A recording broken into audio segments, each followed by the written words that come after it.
Hello friends मु doctor Dilip Raut स्पंदन homeo clinic रो ए जो self healing हमर अभियान चलछि इधर किसी लोकंकर क्वेश्चन थिला जे सकाळ उठिक प्रथमे हमें कोन पीवा दरकार। तो मु आज केतटा मॉर्निंग जूस विषय आपन कहूछि जो थरे कि हमर बॉडी डिटॉक्सिफिकेशन टिके फास्ट हबो।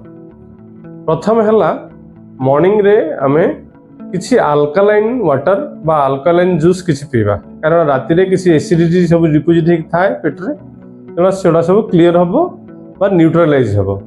तापर एमदी केतरा जूस अछि जहार इंटेस्टाइन ने जो मैला सब लागि थाए जमी जमी के थाए टॉक्सिन्स सब थाए ताकू भी क्लीनिंग करिवारे सहायता करे। सेथिरे प्रथमे होउची अल्कालाइन वाटर। अल्कालाइन वाटर हमें घरे तैयारी करि परिबा। केमि तैयारी करिबा?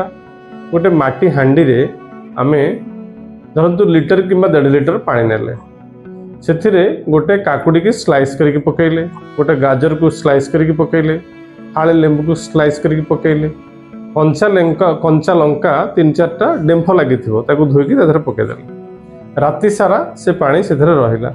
सकाळु से पानी की छाणिले, सेतुरु पाखापाखि अधा पानी हमें सकाळु फास्ट अधुआ मुहरे पी दवा। आउ जो पानी रहिला ताकू पुणी से माटी हांडी रे रखथिबा, ताकू दिन भितर थरे 3 थर भितर से पानी के पी दवा। एटा हला गोटे सबुठर बढ़िया अल्कालाइन वाटर जोटा कि आम एसिडिटी की क्लीन करे, आम टॉक्सिन्स की क्लीन करे बॉडी रो।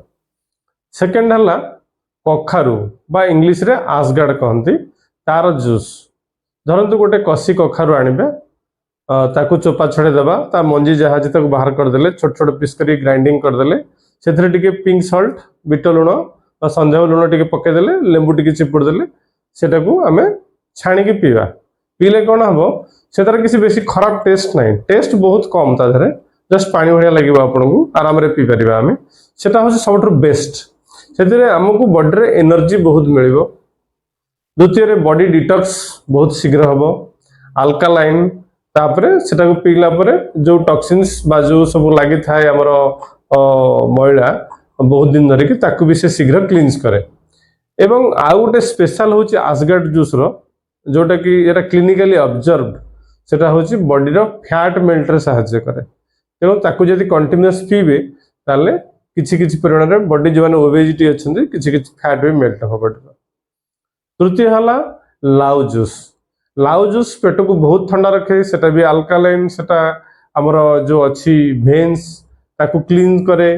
तो हार्ट पेशेंट पई एटा बहुत भलो, समस्त पई बहुत भलो, पर्टिकुलरली हार्ट पेशेंट पई बहुत भलो, प्लस एटा गोटे भलो हमर डिटॉक्सिफायर जूस।